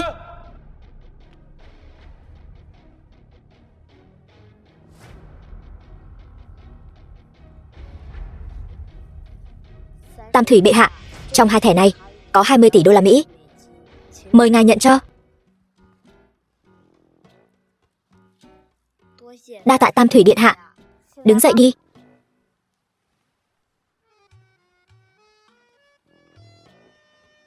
Ba người các ngươi hãy đến phòng khách quý trước. Lát nữa ta sẽ tìm các ngươi. Đi đi. Tam thủy, ra là tiền của con đều đến từ cách này.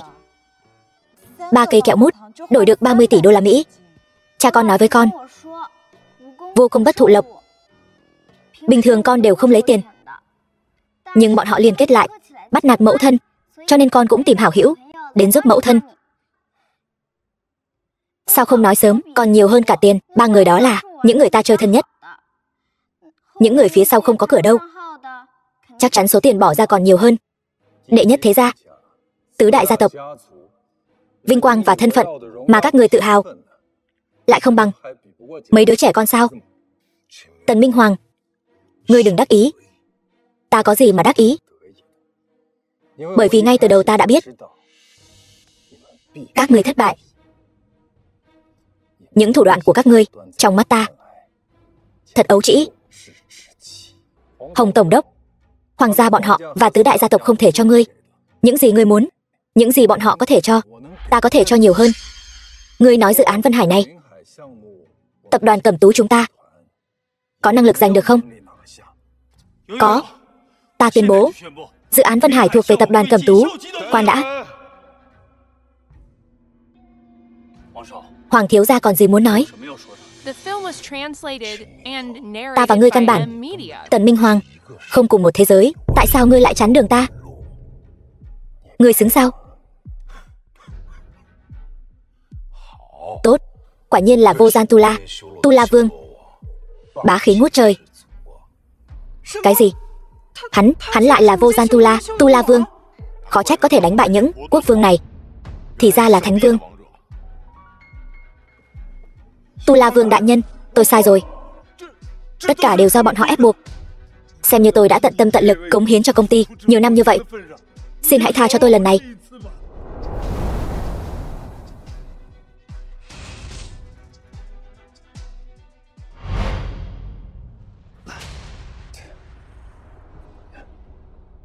Tiểu nhân bị ổi. Đây chính là thiên hạ kỳ độc mà ta bỏ trọng kim cầu được. Hóa công tán. Chỉ cần dính phải, chỉ cần một hơi thở, toàn bộ công lực sẽ đối phó với ngươi. Sao ta có thể không dùng chút thủ đoạn chứ? Hoàng thiếu gia tính toán hay lắm. Giờ xem ngươi làm thế nào. Ngươi làm tốt lắm. Vân Thành này lại có thêm con chó thứ hai. Chỉ cần ta kiếm tiền thì sẽ không thiếu phần ngươi. Cảm ơn Hoàng thiếu gia. Ngươi không sao chứ? Hóa công tán đã vào trong cơ thể ta rồi. Ta phải lập tức vận công ức chế độc tính.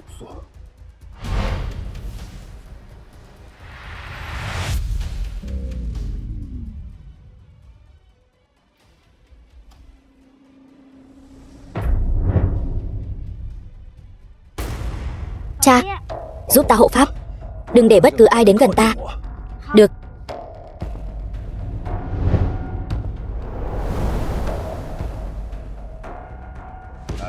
Người đâu? Ai thay ta phế Tần Minh Hoàng? Ta sẽ cho hắn 100 triệu. Người thật ti tiện. Lần này ta thật sự nổi giận rồi. Hoàng thiếu, con nha đầu này đã đánh gãy hai chân của ta. Lát nữa bắt nó lại. Có thể giao cho ta xử lý không? Ta muốn từng tấc xương trên người nó, từng chút xé nát, để giải mối hận gãy chân này. Yên tâm, chỉ cần đắc tội với người nhà họ Hoàng chúng ta, tuyệt đối không thấy được mặt trời ngày mai.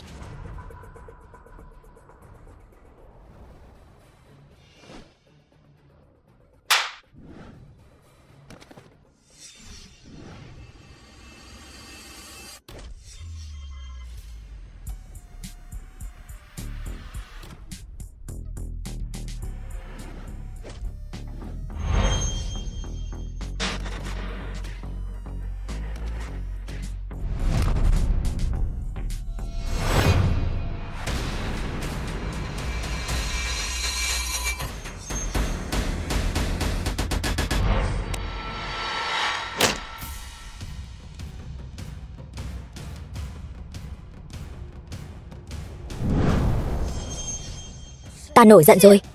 Giờ đưa tiền cho ta đều vô dụng rồi.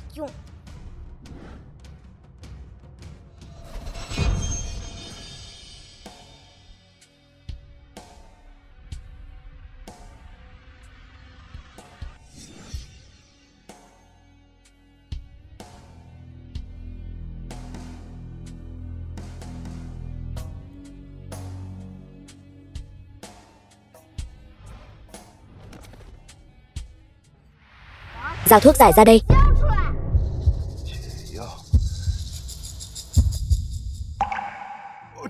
Thuốc giải ở trên người hắn. Ta không có thuốc giải.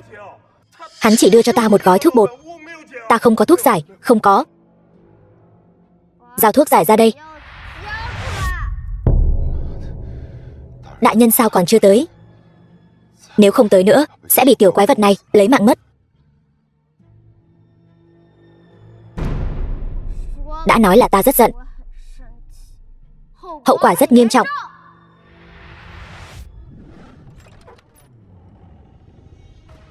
Tần Diễu.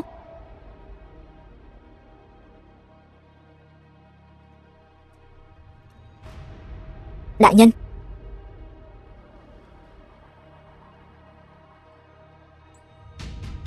Đại nhân, cuối cùng cũng tới rồi. Tần Minh Hoàng đã trúng hóa công tán, võ công hoàn toàn bị phế. Làm tốt lắm. Việc thành tất sẽ có trọng thưởng. Tần Diễu, ta đã nói, bất cứ kẻ nào chưa được ta cho phép không được tự ý rời khỏi Vô Gian Tu La.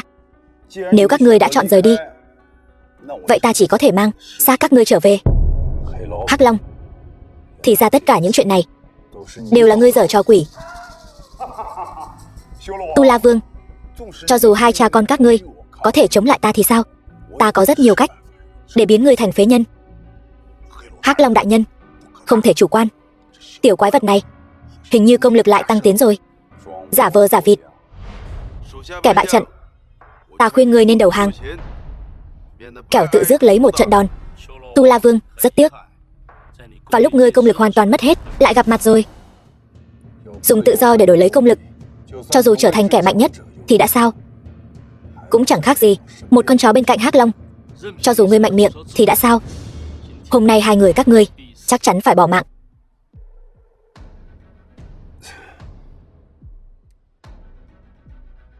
Không biết tự lượng sức mình. Chỉ bằng các ngươi cũng muốn lấy mạng ta sao? Chuyện gì vậy? Không phải đã trúng hóa công tán rồi sao? Ta chỉ giả vờ thôi. Với loại người nhát gan như chuột, các ngươi dám ra mặt sao? Thà rằng để các ngươi giở trò sau lưng, chi bằng một mẻ tóm gọn. Chuyện gì thế này?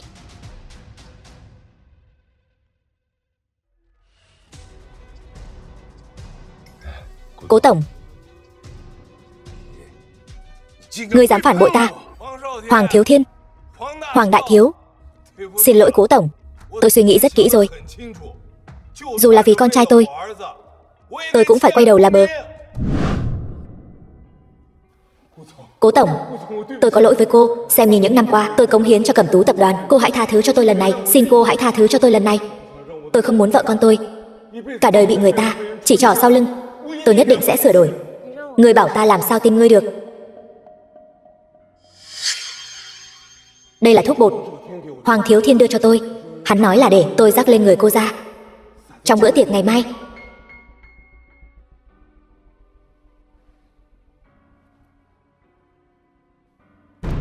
Khóa công tán. Xem ra bọn chúng để đối phó với ta cũng chuẩn bị không ít. Cũng tốt.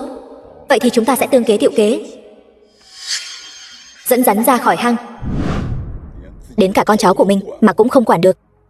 Đúng là đồ vô dụng. Cút.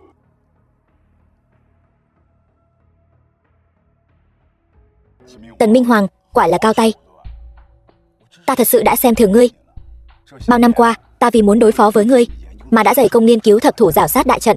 Ngày này năm sau chính là ngày giỗ của ngươi. Vì ngày này các ngươi đã chuẩn bị rất lâu rồi phải không?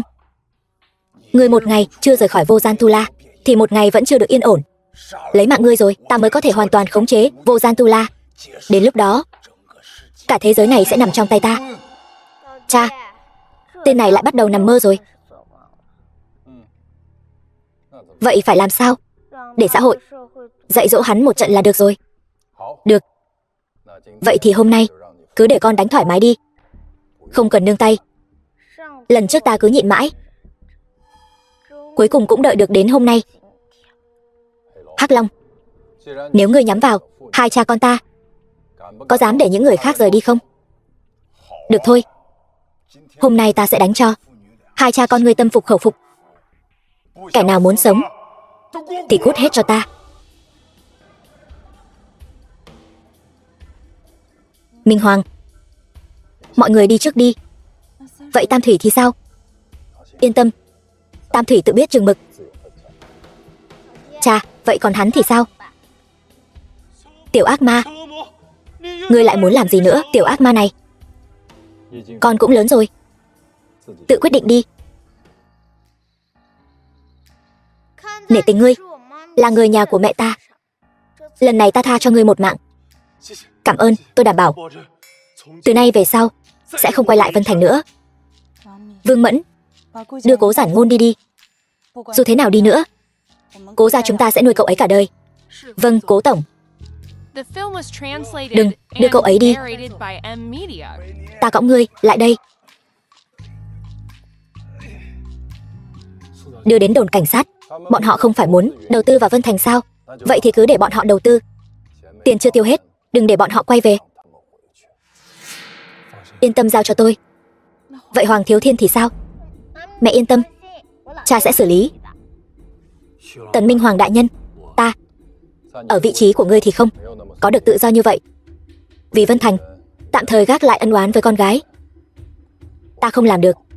Ngài hiểu được là tốt rồi. Cha ngươi làm quan một nhiệm kỳ, tạo phúc khắp nơi, là một vị quan tốt hiếm có. Tuy ông ấy là một vị quan tốt, nhưng không phải là một người cha tốt. Ta nói lại lần nữa, kẻ nào muốn sống thì cút ngay. Phó Văn Long, ngươi đưa bọn họ đi trước. Lệ Quỷ Vô Thường, đến lượt các ngươi thể hiện rồi. Lên.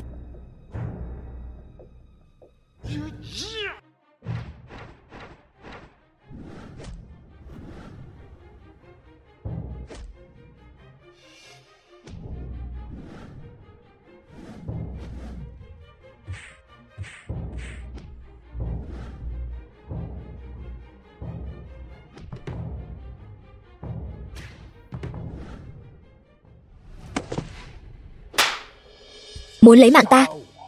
Đừng nương tay, lấy mạng hắn đi.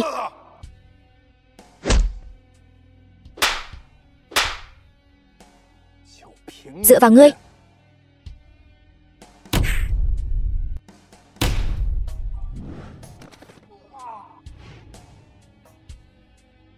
Lập trận.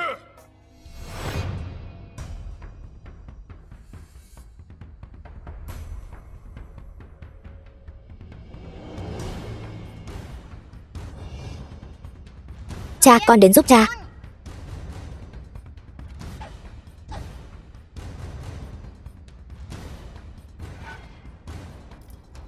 Chuyển công lực cho ta.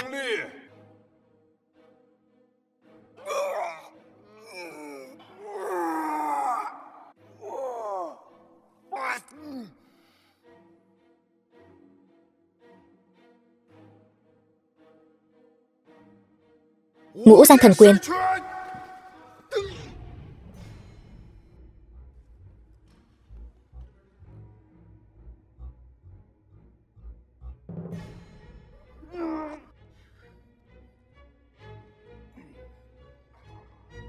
Đừng giãy giụa nữa. Công lực của 10 người bọn chúng đều đã truyền hết cho ta rồi. Cộng thêm quyết định dẫn ma. Các ngươi làm sao chống lại ta? Tần Minh Hoàng, ngươi định trốn khỏi lòng bàn tay ta sao?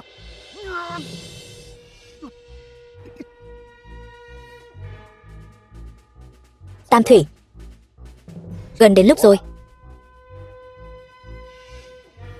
Đánh gôn thôi.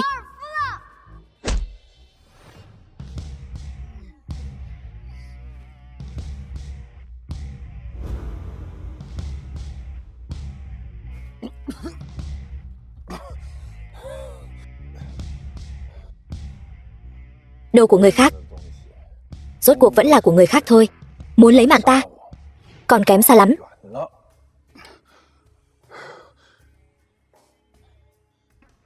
Tu La, ta thua rồi.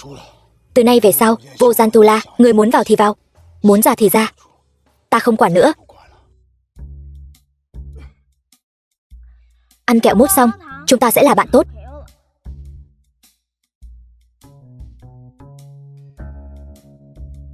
Ngọt không?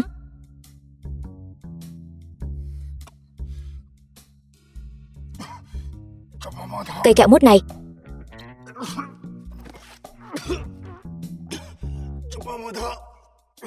làm bằng gì vậy? Hóa công tán. Làm nhiều điều ác. Về võ công của ngươi, để ngươi trở thành một phế nhân, cũng coi như là tội đáng tội rồi.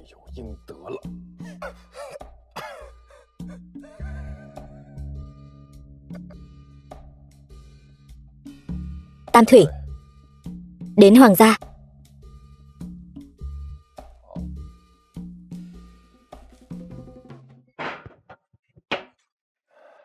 Thế nào rồi? Trải qua trận chiến này, danh tiếng của Tu La Vương vang dội khắp thiên hạ. Dù ngươi có tiêu nhiều tiền hơn nữa, cũng chẳng ai dám động đến hắn. Vậy thì phải làm sao? Ta cứ ở đây, chờ bọn họ đến tìm ta sao? Không được. Ta phải về kinh đô. Không đúng. Ta phải rời khỏi đại hạ. Đúng vậy. E rằng đã quá muộn rồi.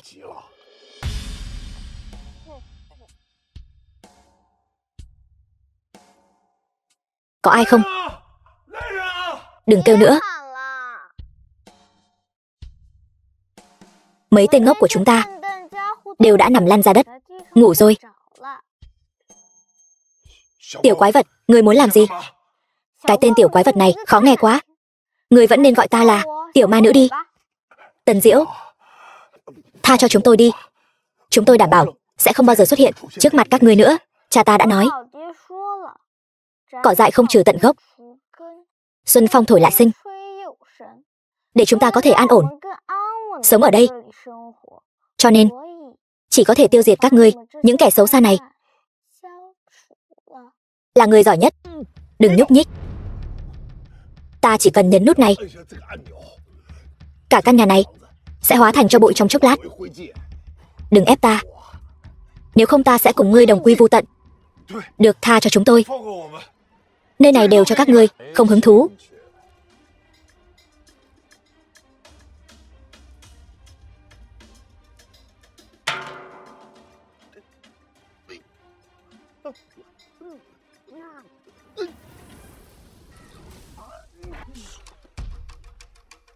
La Sát Vương đã cho ngươi cơ hội, nhưng ngươi không nắm bắt được.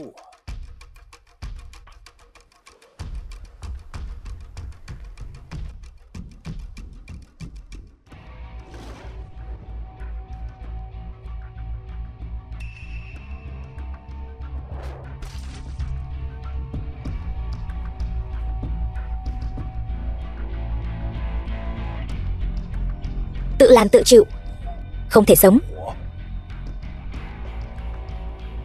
Ngươi không thể lấy mạng ta. Ta là độc đinh của hoàng gia. Ngươi lấy mạng ta, hoàng gia sẽ dốc toàn lực tìm các ngươi sẽ không được yên ổn đâu. Cha, nếu con không nhớ nhầm thì ngươi và mẹ gặp nhau hình như thật sự là nhờ hắn. Các ngươi thả ta đi. Ta thề, không nói ta cũng quên mất.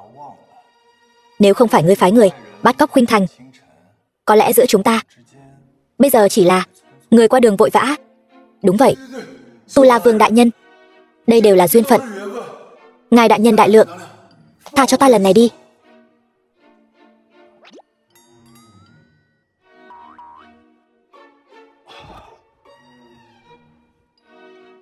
Tiểu ma nữ đại nhân, trong thẻ này có 30 tỷ, là của riêng ta dâng lên cho ngươi.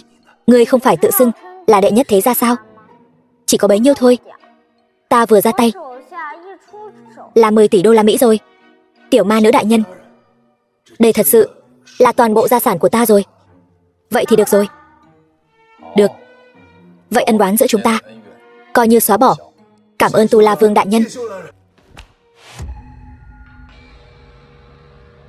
Tu La Vương đại nhân, ngài đây là ân oán giữa chúng ta là đã giải quyết rồi. Nhưng chuyện ngươi bắt cóc vợ ta vẫn chưa xong đâu.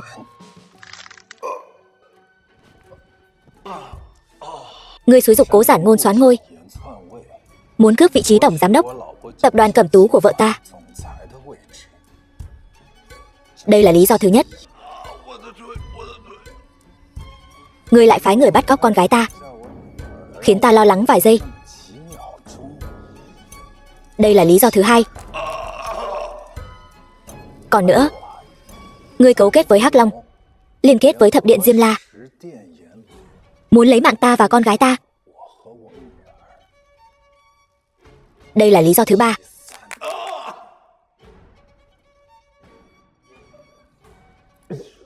Tu La Vương đại nhân, ngươi không phải nói ân oán giữa ta và ngươi một lời có thể xóa bỏ sao?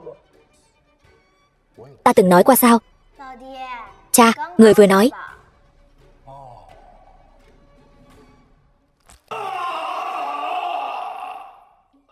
The film was translated and narrated by M Media. Tam Thủy, đừng học theo. Ta đây là làm cho con một ví dụ sai lầm. Con biết rồi cha.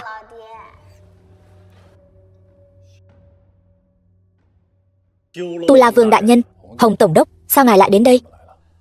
Có lệnh từ cấp trên, kể từ hôm nay tịch thu nhà họ Hoàng và phong tỏa toàn bộ tài sản của nhà họ Hoàng ở Đại Hạ. Kính xin Tu La Vương đại nhân cho phép ta bắt giữ Hoàng Thiếu Thiên.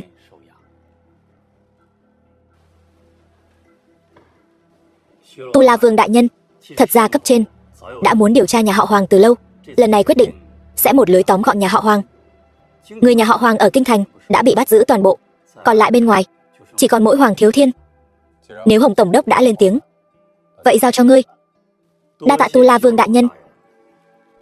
Đúng rồi, chuyện hôm nay xảy ra đừng nói với Khuynh Thành. Ta và Tam Thủy hôm nay đi công viên giải trí chơi, chưa từng đến đây. Hiểu rồi.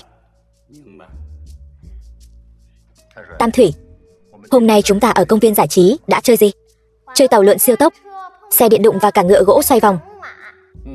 Vậy khi về sẽ nói gì với mẹ? Cha, hôm nay người lén đến đây, có phải không muốn để mẹ biết không? Con hãy nhớ, từ bây giờ con là con gái của Cố Khuynh Thành, là đại tiểu thư của tập đoàn Cẩm Tú. Cái gì mà vô gian tu la, chỉ là trong cuộc đời con thoáng qua mà thôi. Cha yên tâm, con biết rồi.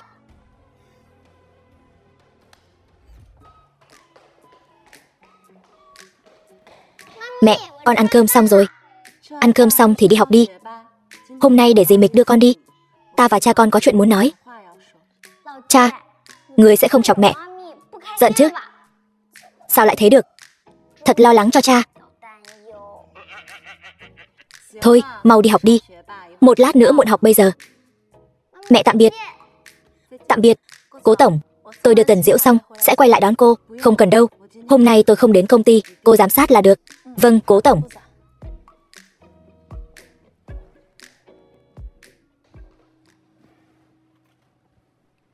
Năm đó tôi và anh kết hôn là bị ép buộc. Đây là một bản tuyên bố, ký vào đi.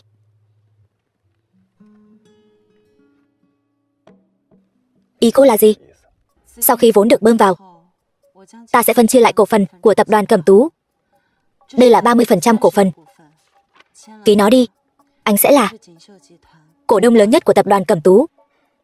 Ta đã nói rồi. Ta không hứng thú với những chuyện làm ăn. Hợp đồng này anh phải ký. Dự án Vân Hải vừa mới khởi động. Cả tòa nhà đều đang dõi theo nơi này. Mỗi bước đi của tôi đều như đi trên băng mỏng. Tôi cần anh giúp. Nhưng tôi đối với việc kinh doanh chẳng hiểu gì cả. Anh chỉ cần ký vào hợp đồng này, trở thành người nắm quyền lớn nhất của tập đoàn Cẩm Tú là giúp tôi rất nhiều rồi. Cô muốn lợi dụng thân phận của tôi. Đúng vậy. Chồng tôi là Tu La Vương. Thân phận lợi hại như vậy, tại sao tôi lại không dùng? Chúng ta chỉ là vợ chồng trên danh nghĩa. Danh nghĩa gì? Tôi không nhớ. Tôi chỉ biết hai chúng ta đã đăng ký kết hôn, hợp tình hợp lý.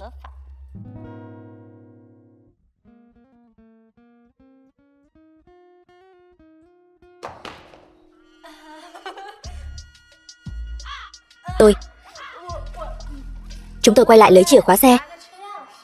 Mọi người cứ tiếp tục. Ba, mẹ, con không thấy gì hết.